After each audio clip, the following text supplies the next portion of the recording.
मैं आंगनवाड़ी हूँ। जी हाँ, मैं आंगनवाड़ी हूँ।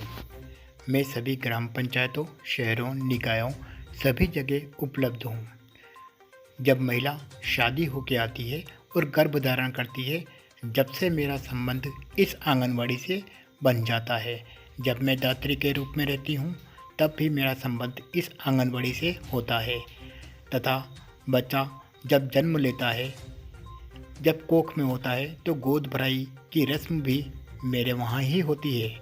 जी हाँ, मैं ही आंगनवाड़ी हूँ। इस आंगनवाड़ी के अंदर जब से महिला गर्भ धारण करती है एवं बच्चा जब उसका 6 साल तक का हो जाता है, जब से मेरे साथ उसका संबंध रहता है। जी हाँ, मैं आंगनवाड़ी हूँ। मेरे अंदर निम्न प्रकार के मेरे विभाग द्वारा कार्य किए जाते हैं, जैसे गोद भराई एवं बच्चों का नामकरण। निम्न प्रकार के कार्य किए जाते हैं। मेरे विभाग के अंदर बहुत पैसा आता है। बच्चों के एडमिशन से लेकर के बच्चों की प्रथम किस्त, द्वितीय किस्त, इस प्रकार से राष्ट्रीय योजना के अंदर सरकार पैसे देती है। लेकिन विभागों के द्वारा आज मेरी दुर्दशा ये हो गई है कि किसी भी प्रकार का कोई मास्क, सैनिटाइज़र एवं पोषाहार नहीं मिल रहा है। यहाँ के उच्च अधिकारी इनका गमन कर रहे हैं एवं खा रहे हैं और ना ही किसी को मास्क दिया जा रहा है। जी हाँ, मैं आंगनवाड़ी हूँ।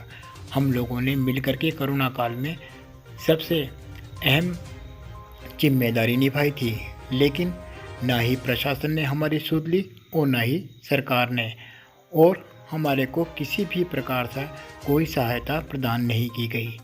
ना ही हमें मास्क दिया गया, ना ही हमें सैनिटाइज़र दिया गया। जी हाँ, मैं आंगनवाड़ी हूँ।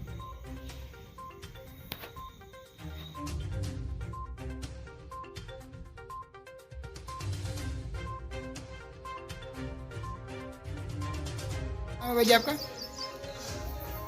राजू देवी। कौन सी आंगनवाड़ी केंद्र है ये? ये आरडीपी थी सर। आड़ी बीट है। आपको मास्क और सैनिटाइज़र मिले?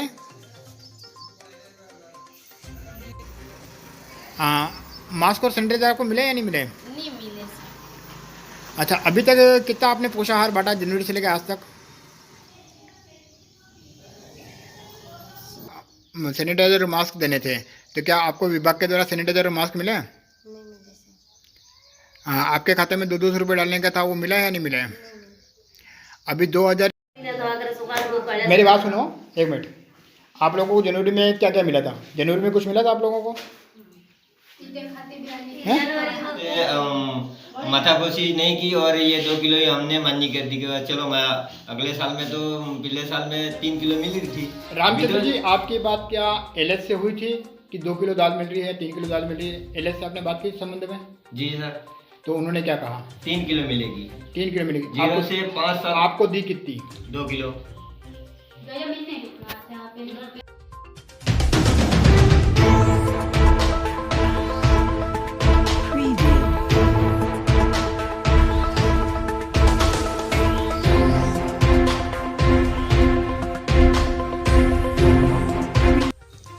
अर्थुना की उप स्वास्थ्य केंद्र एटाउन जर्जर भवन हो चुका है, लेकिन ना ही यहाँ स्वास्थ्य विभाग ध्यान दे रहा है, ना ही यहाँ पे जिला प्रशासन ध्यान दे रहा है, ना ही ग्रामीण के सरपंच ध्यान दे रहे हैं।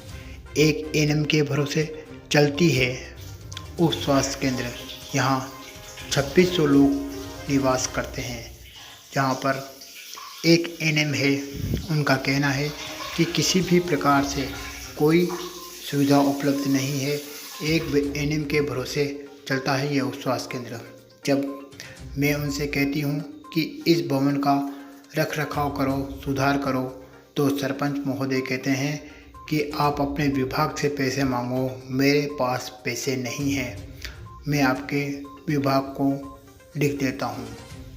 लेकिन भवन रख रखाव करने लायक की स्थिति में नहीं है। आप देख सकते हैं कि भवन के सलिए तक निकल चुके हैं, कभी भी दीवार गिर सकती है, हो सकता है बड़ा हादसा।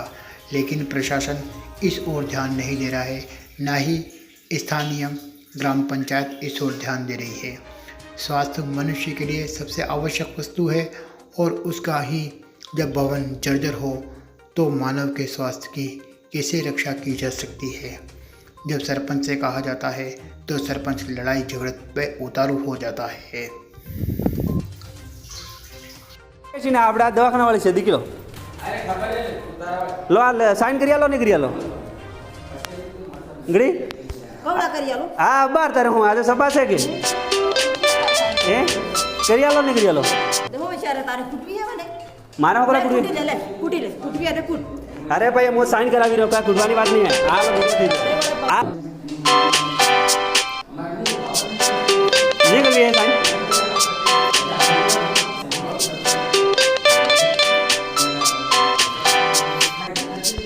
चलो चारों तरफ से टूट चुका है भवन, लेकिन प्रशासन के कानों पे जू नहीं रंग रहा है। आपने इससे पहले भी देखा कि जब सरपंच महोदय से साइन करने के लिए कहे तो किस प्रकार से अकड़ करके कुर्सी पे बैठ गए, लेकिन उन्होंने साइन नहीं किए और ये जर्जर भवन कभी भी गिर सकता है।